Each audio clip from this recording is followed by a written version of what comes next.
بسم اللہ والصلاة والسلام علی رسول اللہ وبعد. محترم بھائیوں اور بہنوں، السلام علیکم ورحمۃ اللہ وبرکاتہ. اس دنیا میں جیتے جی ہماری بہت بڑی چاہت ہوتی ہے کہ اللہ ہماری حفاظت کرتا، ہمیں پریشانیوں اور مصیبتوں سے بچاتا، ہمیں آفات و بلیات سے محفوظ رکھتا. ایسا کیسے ممکن ہے؟ جی ہاں، ہمیں چاہیے کہ ہم اللہ کی حفاظت کریں، اللہ ہماری حفاظت کرے گا. ایک مرتبہ حضرت ابن عباس رضی اللہ تعالی عنہما حضور پاک صلی اللہ علیہ وسلم کے ساتھ سواری پر سوار تھے. آپ صلی اللہ علیہ وسلم نے موقع سے فائدہ اٹھاتے ہوئے اس نوعمر بچے کی تربیت کرنی چاہیے. چنانچہ آپ صلی اللہ علیہ وسلم نے منجملہ چند باتوں میں یہ بھی کہا کہ احفظ اللہ یحفظک، احفظ اللہ تجدہ تجاہک. اللہ کی حفاظت کر، اللہ تیری حفاظت کرے گا. اللہ کی حفاظت کر، اللہ کو تو اپنے سامنے پائے گا. آپ صلی اللہ علیہ وسلم دراصل اس نوعمر بچے کے سامنے اللہ رب العالمین کے ایک نظام کی وضاحت فرما رہے تھے کہ جو اللہ کی حفاظت کرتا ہے اللہ اس کی حفاظت کرتے ہیں. جی ہاں، شروع انسانیت سے اللہ تعالیٰ کا یہی نظام رہا ہے کہ جن لوگوں نے بھی اللہ رب العالمین کی حفاظت کی، اللہ رب العالمین نے ان کی حفاظت کیا، یعنی اللہ رب العالمین کے حدود کا پاس و لحاظ رکھا، اس کے طریقے کے مطابق زندگی گزاری. اللہ تعالیٰ نے ایسے شخص کی حفاظت کی، انہیں ہر طرح کے شرور و فتن سے بچایا، انہیں اپنے دشمنوں پر غلبہ عطا کیا، ان کو سربلند اور فتح یاب کیا، ان کے اہل و عیال کی حفاظت کی، یہاں تک کہ خونخوار درندوں کو بھی ان کے تابع اور فرمانبردار کر دیا. لیکن جن لوگوں نے اللہ تعالیٰ کی حفاظت نہیں کی، یعنی اللہ کے احکام سے بغاوت مول لیا، اس کے بتائے ہوئے طریقے کے مطابق زندگی نہیں گزاری، تو اللہ تعالیٰ نے اسے آخرت تو کیا دنیا میں بھی ذلیل، رسوا اور خوار کیا اور دنیا والوں کے سامنے عبرت کا سامان بنا دیا. آئیے آج ہم تاریخ کی ورگردانی کر کے اس حقیقت کا پتہ لگاتے ہیں کہ کس طرح اللہ تعالیٰ نے ان لوگوں کی حفاظت کی جنہوں نے اس کے احکام کی حفاظت کی، اور ان لوگوں کو ذلیل کیا جنہوں نے اس کی حفاظت نہیں کی. محترم بھائیوں، حضرت ابراہیم خلیل کو کون نہیں جانتا، جنہوں نے اپنے باپ کو، اپنی قوم کو اور حاکم وقت کو توحید کا پیغام سنایا تھا. ان کی بھلائی کرنی چاہی تھی، بت پرستی کے سامنے ان کی غیرت کو للکارا تھا، لیکن ان لوگوں نے اپنے آبائی مذہب کی اس کے اندر توہین سمجھا اور آپ کو دہکتے ہوئے انگارے میں پھینک دیا. عین اس وقت اللہ رب العالمین کی رحمت جوش میں آتی ہے اور آگ کو حکم ملتا ہے، یا نار کونی بردا و سلاما علی ابراہیم، اے آگ ٹھنڈی ہو جا اور سلامتی بن جا ابراہیم علیہ السلام پر. چنانچہ آگ اپنی صفت جو جلانے کی صفت تھی، اس صفت کو کھو دیتی ہے اور ابراہیم علیہ السلام کے لیے گلے گلزار بن جاتی ہے. آج بھی ہو جو ابراہیم سا ایما پیدا، آگ کر سکتی ہے اندازے گلستہ پیدا. حضرت موسیٰ کلیم اللہ کو کون نہیں جانتا، جو بنو اسرائیل کو فرعون کے چنگل سے نکال کر اپنے ساتھ لے کر نکلے تھے. فرعون اپنے لاؤ لشکر سمیت آپ کا تعاقب کر رہا تھا. اچانک راستے میں سمندر آ گیا، سمندر سامنے ہے اور دشمن تعاقب کر رہا ہے، پیچھے سے دشمن آ رہا ہے. اب کیا کریں؟ بنو اسرائیل پریشان ہو جاتے ہیں.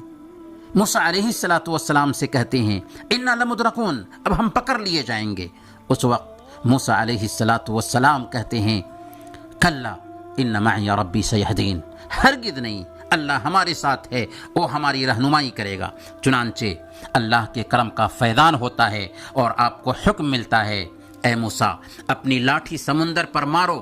چنانچہ سمندر میں لاٹھی مارتے ہی لاٹھی مارنے سے دائیں طرف کا پانی دائیں طرف اور بائیں طرف کا پانی بائیں طرف رک جاتا ہے اور دونوں کے بیچ میں راستہ بن جاتا ہے، جس سے موسیٰ علیہ السلام بنو اسرائیل کو لے کر بحسن و خوبی نکل جاتے ہیں۔ لیکن جب فرعون اپنے لشکر سمیت اسی راستے سے گزرنے کی کوشش کرتا ہے تو سمندر کو اللہ تعالیٰ دوبارہ جاری کر دیتا ہے، جس سے فرعون اپنے لشکر سمیت غرقاب ہو جاتا ہے۔ اور خود خاتم النبیین محمد صلی اللہ علیہ وسلم کی زندگی میں اگر ہم جھانک کر دیکھیں تو ہمیں پتہ چلتا ہے کہ واقعی جو لوگ اللہ کی حفاظت کرتے ہیں اللہ ان کی حفاظت فرماتا ہے۔ اللہ تعالیٰ نے لمحہ بلمحہ قدم بقدم اپنے حبیب کی حفاظت کی۔ اللہ تعالیٰ نے اپنے نبی کو ابو لہب کی بیوی ام جمیل سے اس وقت بھی دور رکھا جب وہ مٹھی بھر پتھر لیے ناپاک حرکت کے ارادہ سے خدمت اقدس میں حاضر ہوئی تھی۔ اللہ تعالیٰ نے آپ صلی اللہ علیہ وسلم کو طاغوت اکبر ابو جہل سے اس وقت بھی محفوظ رکھا جب وہ آپ کی گردن روندنے کے ارادے سے آپ کے پاس آیا تھا۔ اللہ تعالیٰ نے چراغ ہدایت کو گل کرنے کی مجرمانہ پالیسی کو بھی ناکام کر دیا، جس کے تحت کفار قریش نے آپ صلی اللہ علیہ وسلم کے گھر کی گھیرا بندی کی تھی، اور اللہ تعالیٰ نے غورث بن حارث کی شیطنت سے بھی اپنے نبی کو اس وقت محفوظ رکھا جب اس نے آپ کو تنہائی میں پا کر آپ کا سر قلم کرنے کے لیے تلوار سونت لیا تھا۔ غرض کہ اللہ تعالیٰ نے اپنے نیک بندوں کی ہر جگہ اور ہر وقت حفاظت کی، بلکہ تاریخ شاہد ہے کہ اللہ والے ہر دور میں فتح یاب رہے، کامیاب رہے اور ان کا ستارہ اقبال بام عروج پر چمکا۔ کیوں؟ اس لیے کہ انہوں نے اللہ کی حفاظت کی تھی۔ اسلام کا پہلا مارکہ غزوہ بدر ہے، جس میں مسلمانوں کی تعداد 313 تھی اور کافروں کی تعداد 1000۔ مسلمان سامان جنگ سے تہی دامن، ناتواں اور کمزور تھے، جبکہ کفار سامان جنگ سے مسلح، جوان، توانا اور پرجوش تھے۔ لیکن اس تھوڑی سی تعداد نے دیکھتے ہی دیکھتے کفار و مشرکین کے پرکھچے اڑا دیے۔ کیوں؟ اس لیے کہ جو مقابلہ میں آئے تھے وہ اللہ کی حفاظت کرنے والے تھے، اللہ کا ڈر دل میں رکھنے والے تھے۔ محترم بھائیوں، اسلام کے جرنیل اور سپہ سالار قتیبہ بن مسلم رحمۃ اللہ علیہ کو کون نہیں جانتا، جنہوں نے ولید بن عبد الملک کے دور خلافت میں خراسان سے بخارا کی طرف جب پیش قدمی کی تو راستے میں دریائے جیحون کو اپنے سامنے حائل پایا۔ جیحون کے دریائے زخار کو پار کرنے کا کوئی بھی راستہ نہیں دکھ رہا تھا۔ اسلامی لشکر کے سپہ سالار نے یہ جب صورتحال دیکھی تو انہوں نے 2 رکعت نماز ادا کی اور نہایت عاجزی سے اللہ سے دعا کیا، بار الہ، اگر تو جانتا ہے کہ میرا مقصد تیرے راستے میں جہاد کرنا اور تیرے دین کو سربلند کرنا ہے تو مجھے اور میرے ساتھیوں کو اس دریا میں غرقاب نہ کرنا، اور اگر میری نیت اس کے سوا کچھ اور ہے تو مجھے اس دریا میں غرق کر دینا۔ یہ دعا کرنے کے بعد سپہ سالار نے اپنی سواری کو سمندر میں ڈال دیا اور اس کے ساتھ ہی پورا لشکر دریا میں کود پڑا۔ اللہ کی شان دیکھیے کہ کسی بھی مجاہد کو ذرہ سا بھی نقصان نہیں ہوا اور سارے مجاہدین دریا کو اس طرح پار کر گئے جیسے وہ خشک زمین پر چل رہے ہوں۔ دشت تو دشت ہے، دریا بھی نہ چھوڑا ہم نے، بحر ظلمات میں دوڑا دیے گھوڑے ہم نے۔ دشت تو دشت ہے، دریا بھی نہ چھوڑے ہم نے، بحر ظلمات میں دوڑا دیے گھوڑے ہم نے۔ جی ہاں، یہی قتیبہ بن مسلم ہیں کہ جب انہوں نے کابل کا محاصرہ کیا، تلواریں بے نیام ہو گئیں اور نصرت الہی کا نزول ہونے لگا، تو قتیبہ بن مسلم نے فرمایا تھا کہ محمد بن واسع الازدی کہاں ہیں؟ محمد بن واسع الازدی کدھر ہیں؟ ذرا انہیں تلاش کرو۔ محمد بن واسع الازدی لشکر میں بہت بڑے عابد اور زاہد تھے۔ لوگ گئے، انہیں دیکھا کہ چاشت کی نماز ادا کرنے کے بعد اپنے نیزے کو زمین پر ٹھوک کر اس پر ٹیک لگا کر کے نصرت الہی کی مدد کر رہے ہیں۔ یا حی یا قیوم یا ذا الجلال والاکرام نصرک الذی وعدتنا۔ جب قتیبہ بن مسلم رحمہ اللہ کو اس کی خبر دی گئی تو یہ سن کر کے آپ دیدہ ہو گئے، ان کی آنکھیں چھلک پڑیں اور پھر انہوں نے فرمایا، اس ذات کی قسم جس کے علاوہ کوئی معبود برحق نہیں، بے شک محمد بن واسع کی ایک انگلی میرے نزدیک 1,00,000 بے نیام تلوار اور 1,00,000 جوان توانا سے بہتر ہے۔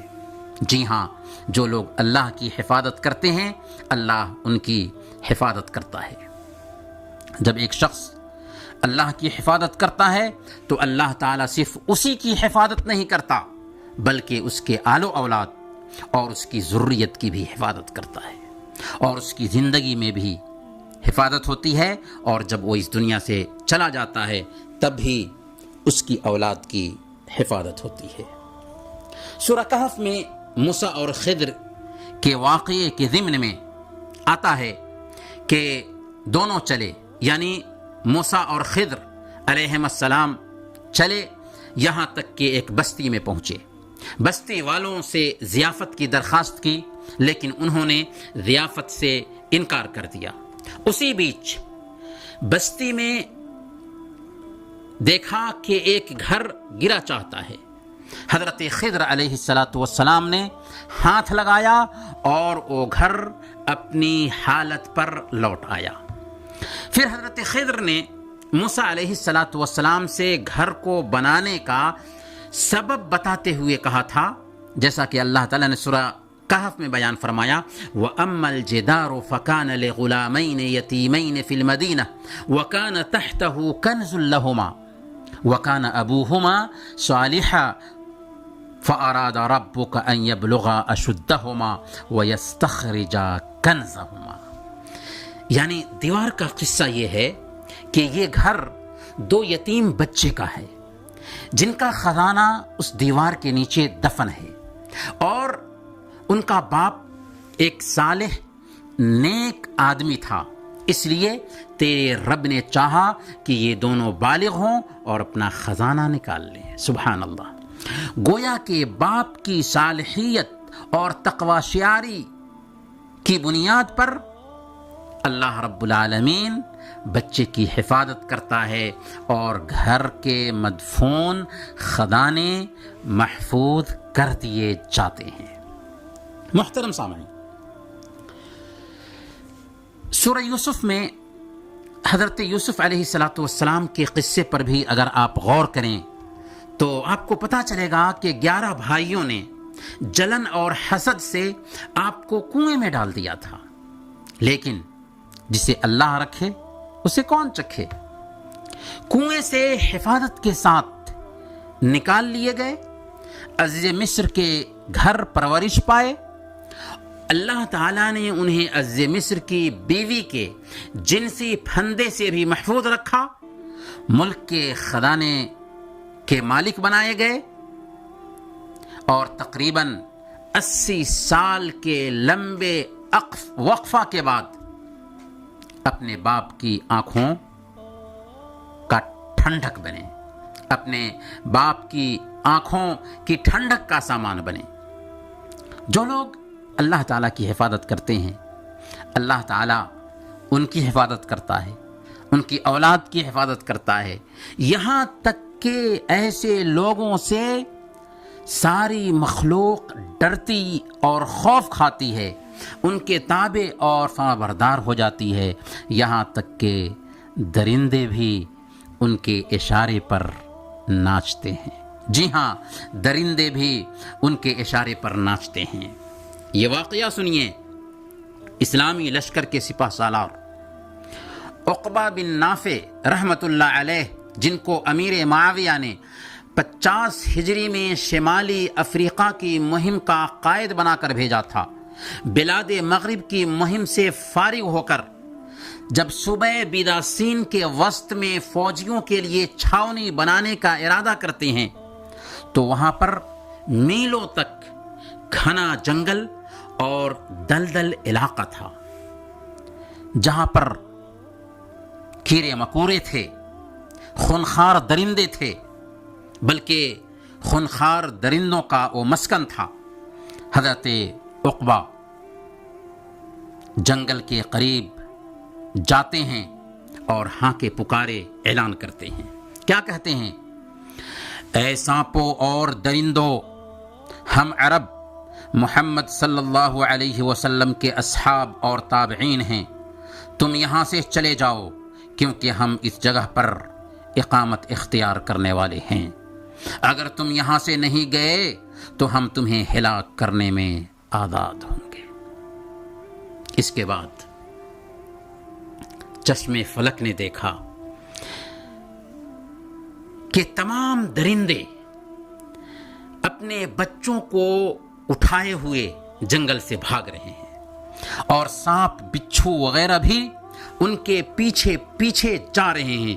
اس طرح آنن فانن وہ پورا کا پورا علاقہ جانوروں سے خالی ہو گیا۔ طالب الہاشمی اس واقعے کو بیان کرنے کے بعد لکھتے ہیں کہ کہا جاتا ہے کہ اس واقعے کے 40 سال تک، یعنی 40 برس تک اہل افریقہ نے اس علاقہ میں کسی بچھو، سانپ اور درندے جانور کو نہیں دیکھا۔ سبحان اللہ۔ یہ لوگ تھے کہ جب انہوں نے اللہ کی حفاظت کی تو اللہ نے ان کی حفاظت کی، یہاں تک کہ درندوں اور جانوروں کو بھی ان سے دور کر دیا۔ تاریخی واقعات کوئی دل لگی کے لیے نہیں بیان کیے جاتے، بلکہ ان میں دل بیدار رکھنے والوں کے لیے سبق ہوتا ہے، میسج ہوتا ہے، پیغام ہوتا ہے۔ محترم بھائیوں اور بہنوں، آج کی کراہتی ہوئی امت مسلمہ کی بیماری کا علاج بھی اللہ تعالیٰ کی حفاظت ہی میں ہے۔ ہمارا پیغام اصل میں یہی ہے۔ آج ہم جن مسائل سے دوچار ہیں، ان مسائل کا حل صرف اور صرف یہی ہے کہ ہم اللہ کی حفاظت کریں، اللہ ہماری حفاظت فرمائے گا۔ قرآن کریم نے آج سے 1450 سال پہلے انسانیت کی سربلندی کا راز بتا دیا تھا، وَلَا تَهِنُوا وَلَا تَحْزَنُوا وَأَنْتُمُ الْأَعْلَوْنَ إِن كُنتُم مُؤْمِنِينَ۔ دل شکستہ نہ ہو، غم نہ کرو، تم ہی غالب رہو گے اگر تم مومن ہو۔ آج ہم نے اللہ کے احکام کی حفاظت نہیں کی، اسی لیے اللہ تعالیٰ کو بھی ہماری پرواہ نہیں ہے۔ ہمیں پچھلی مردود اقوام سے بھی سبق حاصل کرنا چاہیے، ان کی تباہی سے عبرت حاصل کرنی چاہیے کہ کس طرح اللہ تعالیٰ نے انہیں دنیا والوں کے لیے عبرت کا سامان بنا دیا۔ قوم نوح، قوم عاد، قوم شعیب، قوم ثمود، قوم لوط، فرعون اور قارون، ان سب کی تباہی کے واقعات ہمارے سامنے ہیں۔ نہ گورے سکندر، نہ ہے قبر دارا، میٹے نامیوں کے نشان کیسے کیسے۔ محترم بھائیوں، اب سوال یہ پیدا ہوتا ہے کہ ہم اللہ کی حفاظت کیسے کریں؟ اللہ کی حفاظت کا مطلب یہ ہوتا ہے کہ ہم تقوی اختیار کریں، یعنی دل میں اللہ کا ڈر بسائیں، اللہ تعالیٰ نے جن کاموں کا حکم دیا ہے اسے بجا لائیں، اور جن کاموں سے روکا ہے اس سے اپنے آپ کو روک لیں۔ اور تقوی کی پہچان کیا ہے؟ تقوی کی پہچان یہ ہے کہ ایک آدمی 5 وقت کی نمازوں کی جماعت کے ساتھ پابندی کرتا ہو، اپنی شرمگاہ کی حفاظت کرتا ہو، اپنی نگاہ کی حفاظت کرتا ہو، اپنی زبان کی حفاظت کرتا ہو، اپنے دل کی حفاظت کرتا ہو، غرض کہ اس کے سارے اعضاء و جوارح اللہ تعالیٰ کے احکام کے تابع ہو گئے ہوں۔ ایسے انسان کو اللہ تعالیٰ کبھی ضائع نہیں کرتا، کبھی برباد نہیں کرتا۔